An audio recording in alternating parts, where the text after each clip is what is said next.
Química do Colégio Liceu e hoje estaremos dando continuidade aos nossos estudos falando sobre leis volumétricas. Você encontrará no livro 2, frente B, módulo C.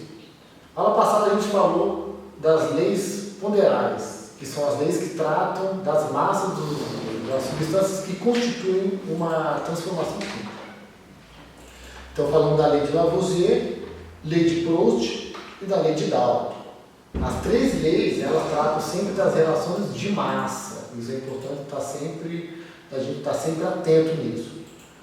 Nas leis volumétricas, nosso objetivo é falar das relações dos volumes que existem entre as substâncias gasosas que participam de uma reação química. Então, o que a gente tem que estar atento é que a minha reação química deve envolver pelo menos uma substância gasosa.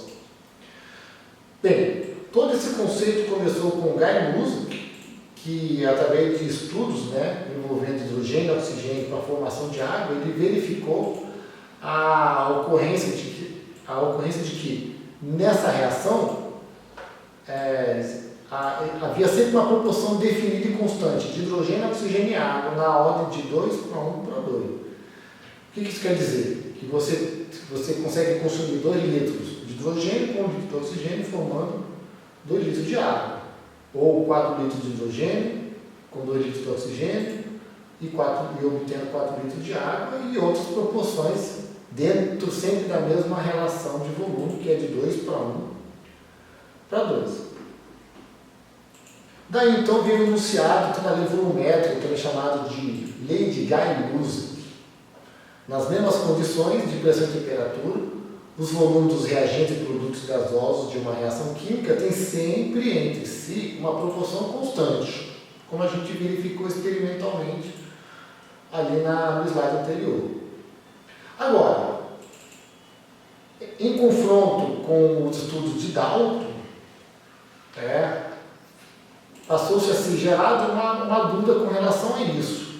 Porque, segundo os conceitos de Dalton e as relações de massa, acreditava-se que a relação deveria ser a soma dos volumes, assim como se fazia no caso das massas. Ou seja, se eu tenho dois volumes de hidrogênio com 1 volume de oxigênio, eu deveria obter 3 volumes de água. E essa questão, ela ficou durante o tempo, deixando esses cientistas aí um pouco desconfortados. Por quê? Porque, por mais que Dalton falava que a relação volumétrica deveria ser equivalente à relação de massa, Guy Muzzey experimentalmente mostrava que a relação que ele obtinha era sempre de 2 para 1 para 2, e não uma relação de somatório como Dalton havia proposto. Daí surge então um cientista chamado Avogadro, que mostrou que o que acontecia era que os gases não eram, na verdade, átomos isolados, mas sim moléculas. Dessa forma, qualquer gás que seja medido em mesma condição de temperatura e pressão, ele vai produzir sempre o mesmo número de moléculas e essa quantidade de moléculas ocupará um volume sempre padrão, sempre igual. Então, ele atribuiu que essa quantidade equivalente a 1 mol vai equivaler a uma grandeza equivalente a 6,02 vezes 10 a 23. Esse número foi chamado de constante de Avogadro, que foi exatamente o nome do cientista que determinou essa grandeza. E aí, se você pegar condições de temperatura e pressão pré-determinadas, o que foi chamado de condições normais de temperatura e pressão, a qual a temperatura equivale a 273 Kelvin, 0 graus Celsius, a uma condição de pressão de 1 atm, não interessa o gás que você tenha. Se você tiver 1 mol dessa substância, o volume ocupado por ele será sempre igual a 22,4 litros.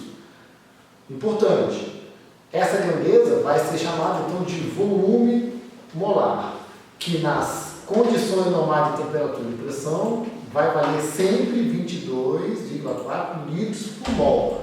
Então fique atento nessa unidade. Litros por mol. O que isso quer dizer? Quer dizer o volume ocupado por 1 mol de substância. Agora, como é que é possível, então, gases com moléculas formadas por átomos diferentes ocuparem o mesmo espaço, o mesmo volume nessas condições? Então, o que você percebeu? Que uma substância no estado gasoso, ele possui um espaço muito grande entre as partículas. Isso faz com que o tamanho desses átomos passe a ser uma grandeza, digamos, insignificante. O que acabou, de certa forma, fortalecendo as leis ponderais. Por quê? Porque você passa a ter, então, a relação de quantidade sempre equivalente numa equação química. Então, você tem aí, no caso, a reação de hidrogênio com oxigênio formando água. Então, você tem dois volumes de hidrogênio, sempre reagindo com o volume de oxigênio, formando dois volumes de água. E a quantidade de átomos, por conta da quantidade de moléculas, passa a ser igual exatamente por conta disso. Então, a gente percebe que nós temos tanto as leis ponderais como as leis volumétricas, nesse momento, se somando. Ou seja, uma justificando a outra.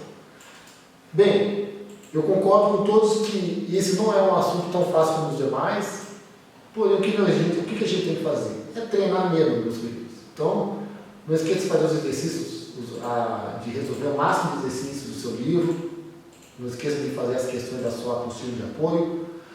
De resto, desejo uma boa semana, bons estudos e que todos se cuidem.